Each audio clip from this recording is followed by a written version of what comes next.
As someone who didn't finish high school, I had to make a tough choice. Accept a demotion or lose my job. Emily, our new sales manager, announced big changes. From now on, only college graduates could handle client deals. The rest of us would be assigned tasks like making coffee or cleaning.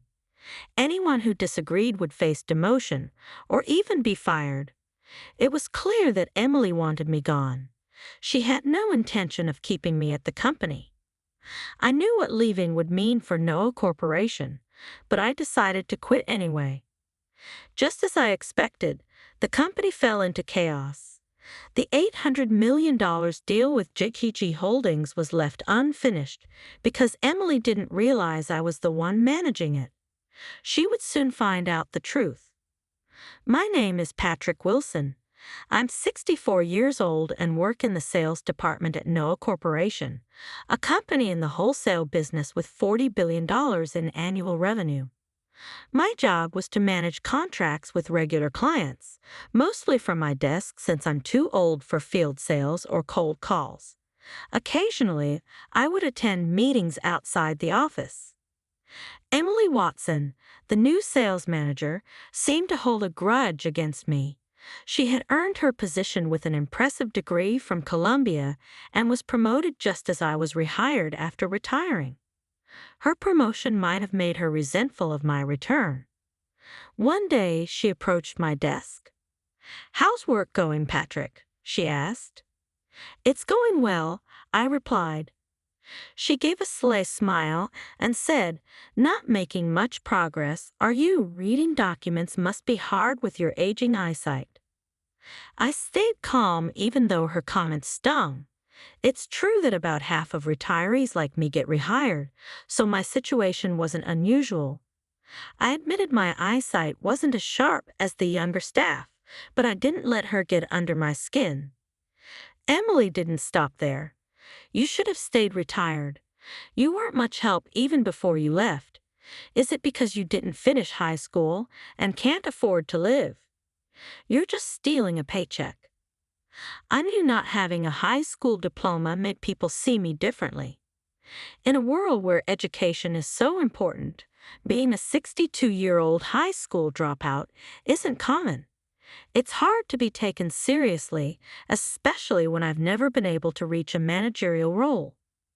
Emily, our sales manager, had been reminding me of this for the past 3 years, ever since she got promoted. It was clear she wanted me out of the company. One day, she placed a pile of documents on my desk. "Here's some extra work for you," she said. "You should be grateful." I already had my own tasks to handle, but she seemed to think I wasn't doing enough. Looking at the extra workload, I sighed, realizing it would mean staying late again. "Understand?" she asked with a smirk. "You're surprisingly obedient even with your long career. Being a high school dropout means you have to follow orders from younger people. I wouldn't want to be in your shoes." Her words made the room feel tense, and her dismissive tone left me feeling uneasy. A few days later, Emily called the sales team together for a meeting. She announced a shocking new plan. "From now on, you'll only handle paperwork," she said to us. "Make sure to serve tea to the college graduates so they can work comfortably." I tried to speak up, but I have ongoing deals I'm responsible for. Emily interrupted me sharply.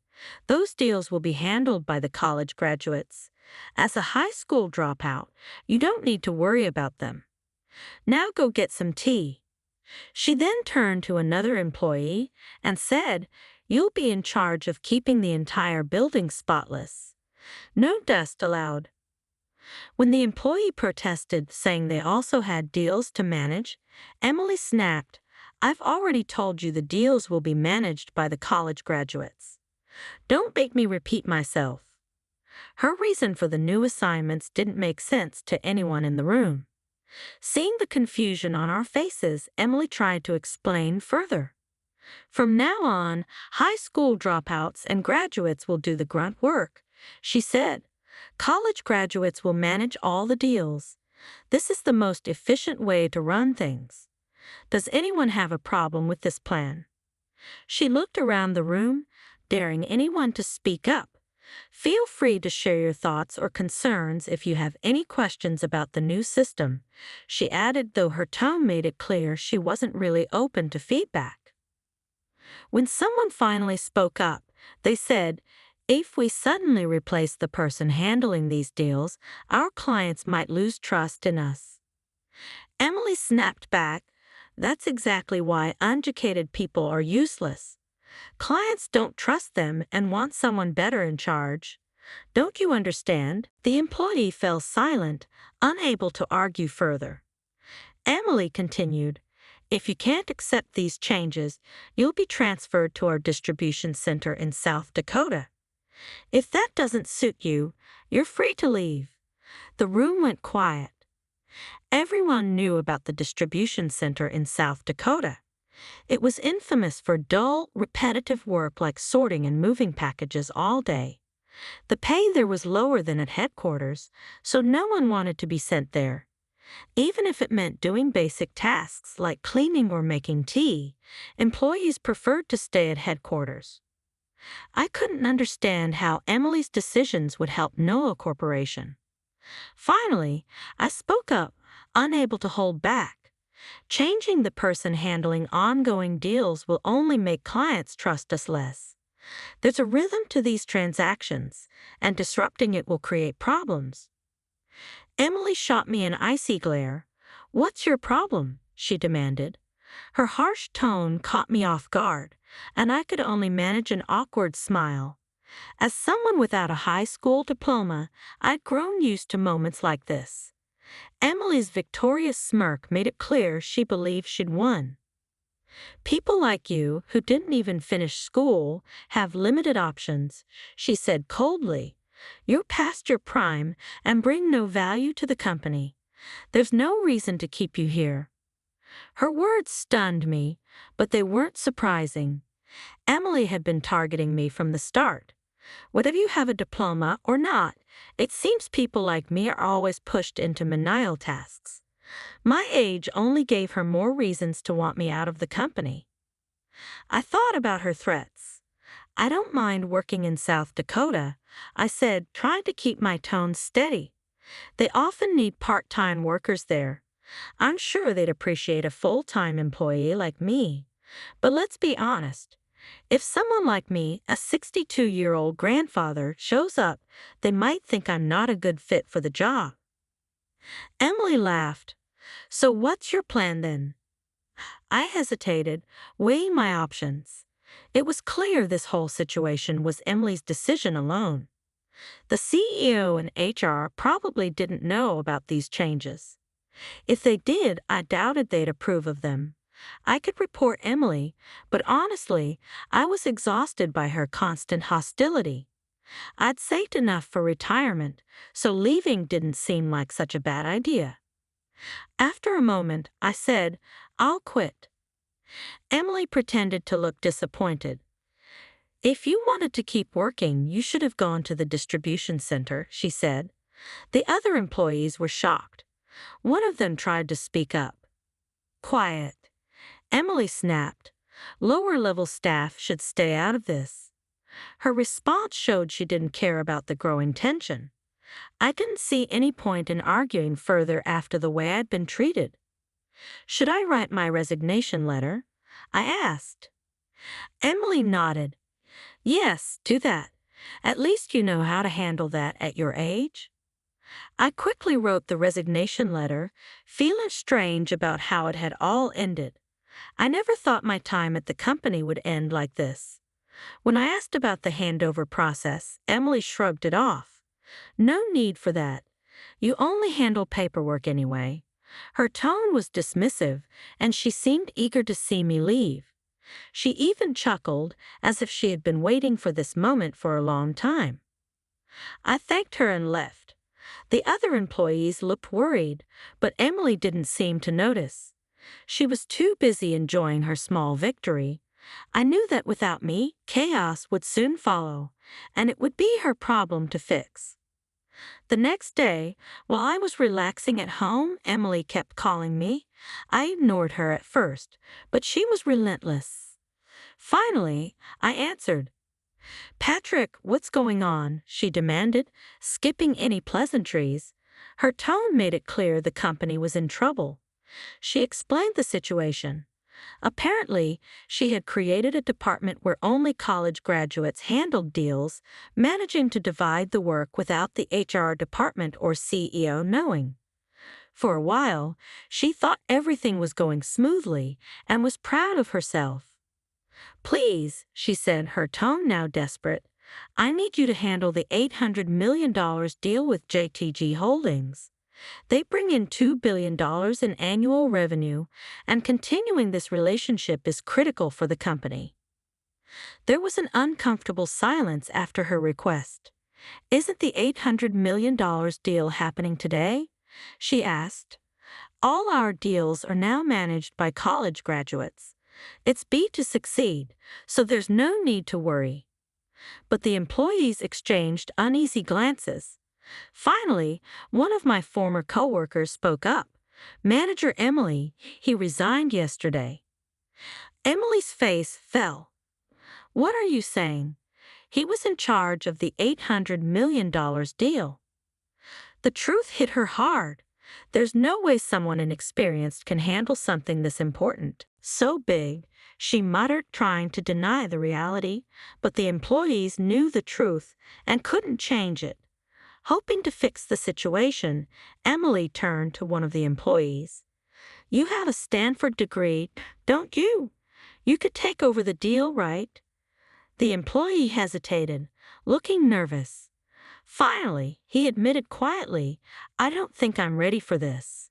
I think the client will only be satisfied if Patrick handles it." The young man told Emily, and Emily snapped, "Enough. If I say do it, then do it. If an uneducated dropout can manage it, so can you." Her frustration was obvious. The young man reluctantly agreed, but when he contacted the client, they insisted on speaking with me. He reported back to Emily, "I told you the client wants Patrick." Emily was shocked. How could they possibly want someone like him, a high school dropout? What could he contribute, especially without the energy to make sales? She asked, clearly baffled. One of my colleagues stepped in. "Aren't you aware of Patrick's impressive career? His resume might not be fancy, but he's highly respected in the industry. Many major companies work with us because of him." Emily, who was only 23 and a recent graduate, had been in the same department for 3 years. She had always focused on my lack of formal education and ignored my reputation because she didn't like me. No one dared to bring up my background in her presence. "What do you mean?" Emily asked now, curious. "If you only look at resumes, you might not understand his background," my colleague explained. "But Patrick is very well known. Many large companies choose to work with us because of him." Realizing it wasn't appropriate to share more, my colleague stopped talking. Emily, who had fired me just the day before, now found herself calling me in desperation. "What's going on?" she asked, clearly upset. I decided to explain calmly. "It's true that I'm somewhat known in the industry. I inherited my sales talent from my grandfather, who was also a CEO. Thanks to him, many companies continued to trust and do business with me. Nearly 41 years ago, I handled major deals with top trading companies. Back then, I was considered a legendary salesman." I paused, then continued my story. "My journey started when I was in middle school. My grandfather was the CEO of Wilson Corporation, a conglomerate with annual revenues of over $2 billion.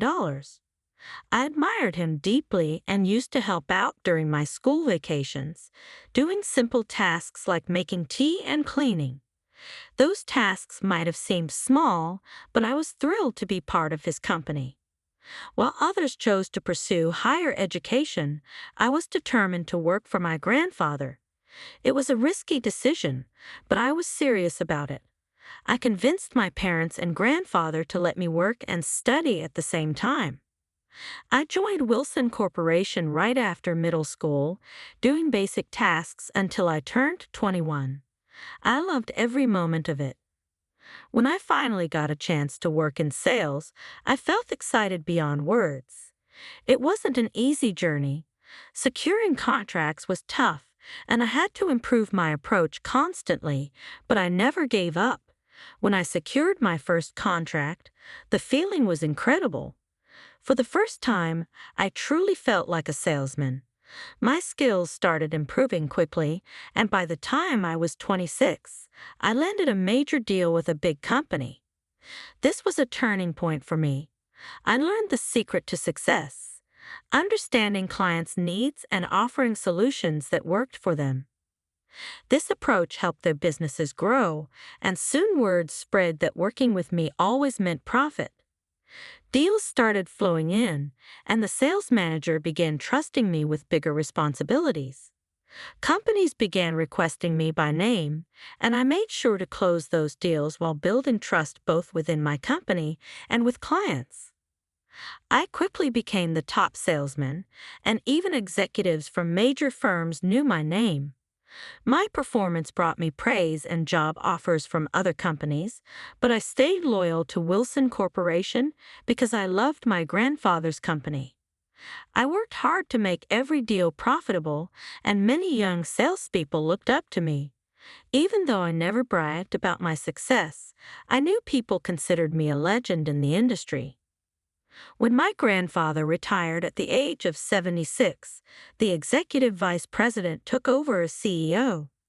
My father wasn't interested in running the company, and at just 28, I was too young to take on that role. As the company changed under new leadership, it wasn't the same place I had known since middle school. I felt sad watching those changes and eventually decided to start fresh somewhere else after ensuring all my responsibilities were handed over properly. I left Wilson Corporation despite receiving many offers from big companies.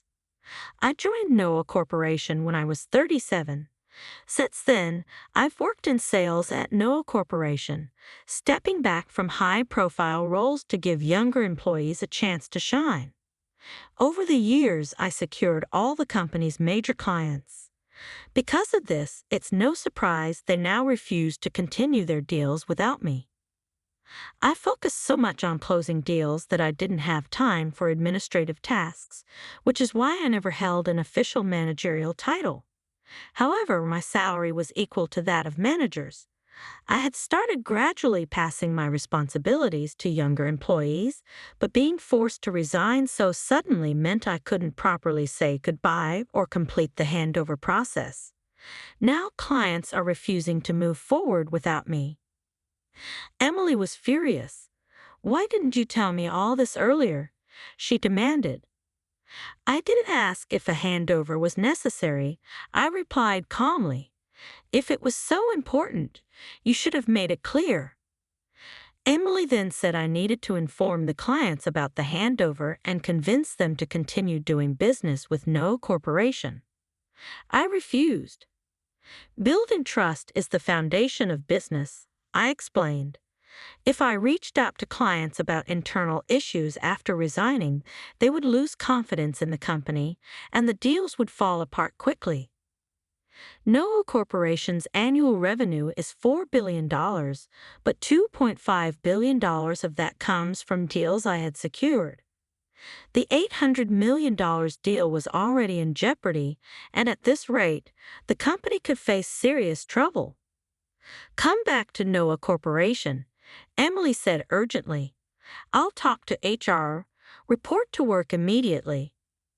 I declined. "Even if I come back, you'll still treat me like a burden. I can't work under someone who judges people only by their resumes and education." Emily's frustration was obvious. She had realized that the company's biggest deals came from my connections and was terrified of losing them. That's why she was so desperate to bring me back, even after firing me. I decided to be honest. Every day, I was insulted for being a high school dropout. I was pushed aside and treated unfairly. I can't work under someone who only cares about degrees and resumes. Even if I agreed to save the deals, you'd just see me as a burden again. I doubt you would truly change your ways. Your inability to build trust is your own problem. Is that all? I asked, my voice firm. Since I've retired, I'd like to relax. Before she could respond, I hung up and blocked her number. Later, I heard that Noah Corporation was in serious trouble. Not only was the $800 million deal affected, but I had also been managing other big deals worth $600 million, $200 million, and $2 billion. When I missed meetings with those clients, they became suspicious. After checking with Noah Corporation employees, they discovered that I had retired. As a result, clients began canceling their contracts, saying there was no point in continuing without me. Noah Corporation started losing its biggest clients one by one. While the company could still handle smaller deals, losing several major ones was a huge blow. A week later, Mr. Noah, the CEO, called me in. I wouldn't have responded to Emily's requests, but Mr. Noah was different. He had supported me for nearly 33 years. When I arrived at the office, I saw Emily sitting quietly in a corner, looking dejected. Mr. Noah sat at his desk, looking troubled. He sighed deeply and said, "We had no idea she changed the sales department's operations. The decision to restructure was unauthorized. I'm truly sorry for what happened." "Please don't worry about it, Mr. Noah," I said. "You've always been good to me."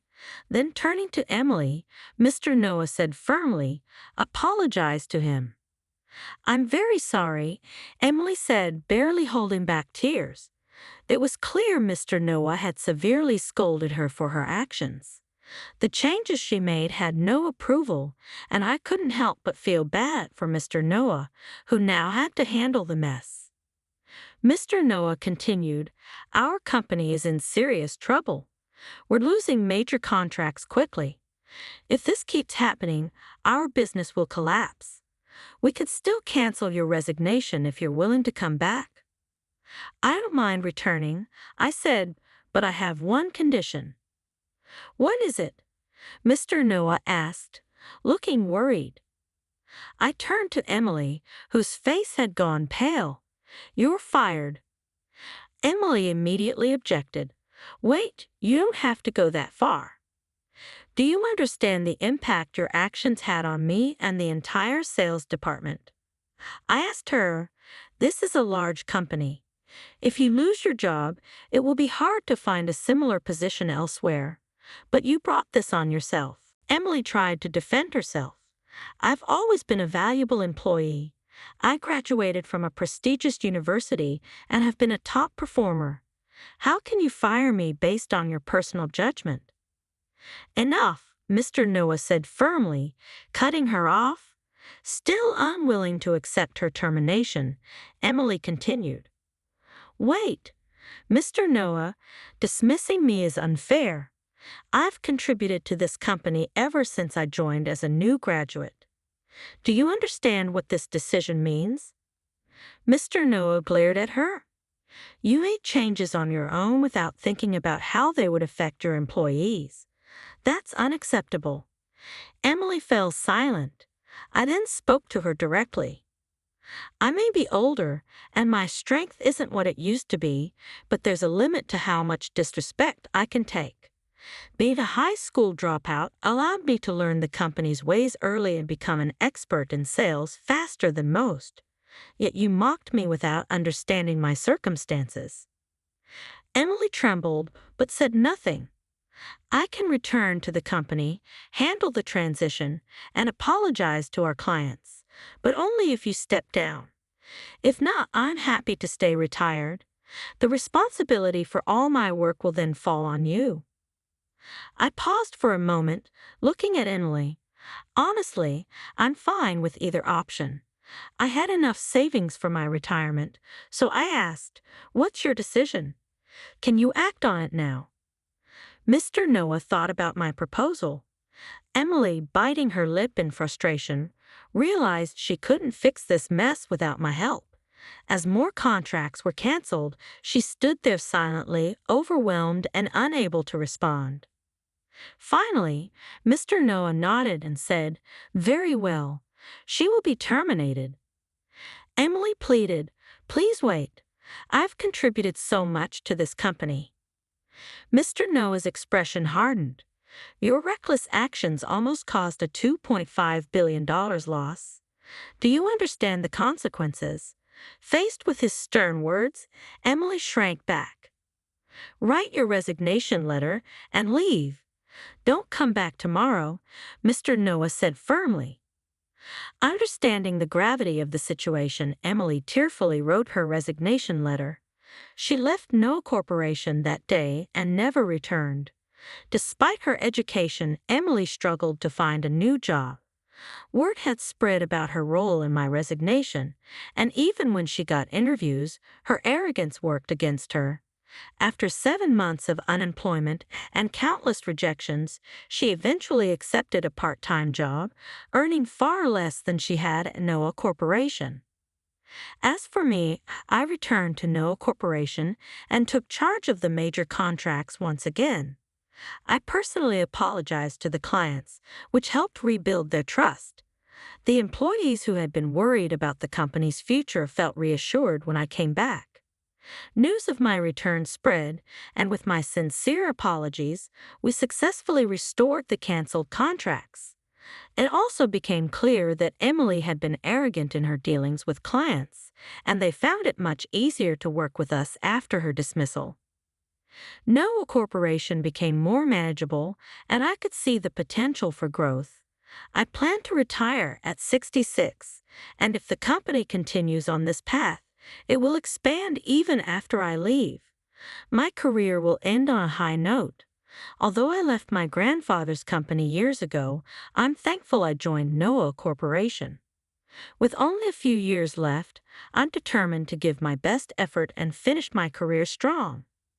I want to leave behind a legacy of success, putting my heart into my work and ensuring the company thrives even after I'm gone.